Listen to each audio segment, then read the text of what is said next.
Okay Ramana గారు. రామూర్తి గారు రామూర్తి గారు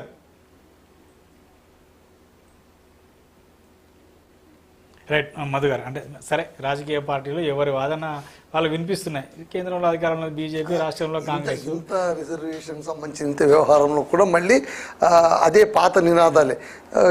మిగిలిన రెండు పార్టీలు ఒకటని మూడో పార్టీ అనడం, బీఆర్ఎస్ బీజేపీ ఒకటని కాంగ్రెస్ అనడం, బీజేపీ బీఆర్ఎస్ ఒకటని బీఆర్ఎస్ తర్వాత బీజేపీ కాంగ్రెస్ ఒకటని బీఆర్ఎస్ అనడం. ఇవన్నీ కూడా అస్సలు 5 ఏళ్ల నుంచి నడుస్తున్న ప్రహసనం ఇది.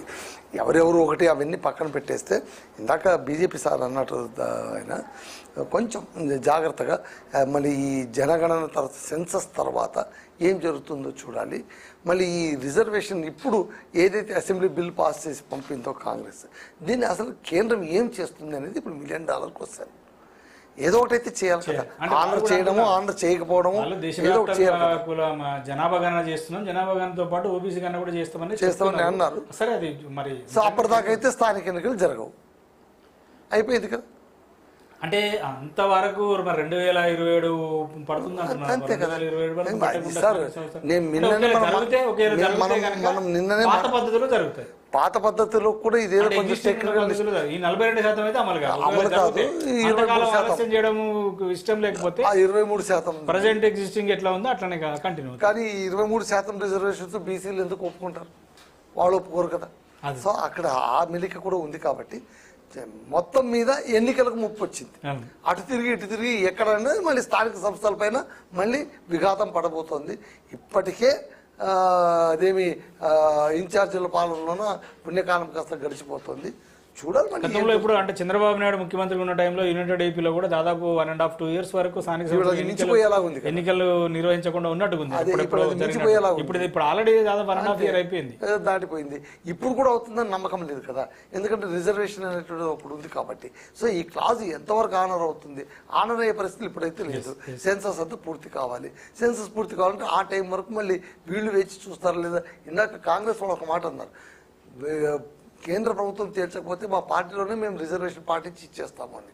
మరి అది జరిగితే మళ్ళీ కాంగ్రెస్ పార్టీలోనే అందరూ ఊరుకుంటారా?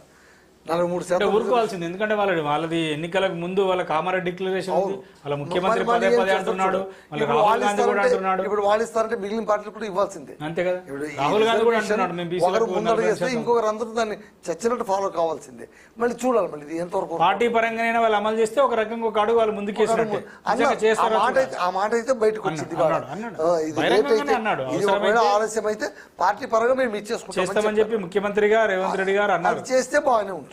రైట్, అది చూద్దాం మరి ఏం జరుగుతుంది అనేది. సరే, మొత్తానికైతే రాష్ట్ర మంత్రివర్గంలో ఇంకా కొంత కోఆర్డినేషన్ అవసరం ఉన్నట్టుగా ఇటీవల కాలంలో జరుగుతున్న పరిణామాలు అయితే మనకు చాలా క్లియర్గా అర్థమవుతుంది. సరే, ఇది కాంగ్రెస్ పార్టీ కాబట్టి సహజంగానే ప్రజాస్వామ్యం ఎక్కువ ఉంటుంది, స్వేచ్ఛ ఎక్కువ ఉంటుంది. మంత్రులు కూడా ఒక్క మాట ఏంటంటే కనుక మంత్రి పొంగులేటికి తరచుగా ఇలాంటి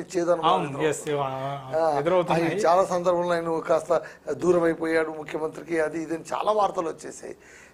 అంటే మొదట్లో వాళ్ళిద్దరు ఒకటేననే భావన ఉంది. మరి తర్వాత మాత్రం ఇద్దరు.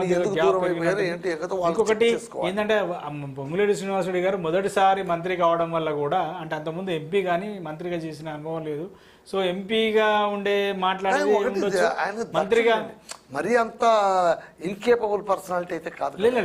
100% కేపబుల్ పర్సనాలిటీ.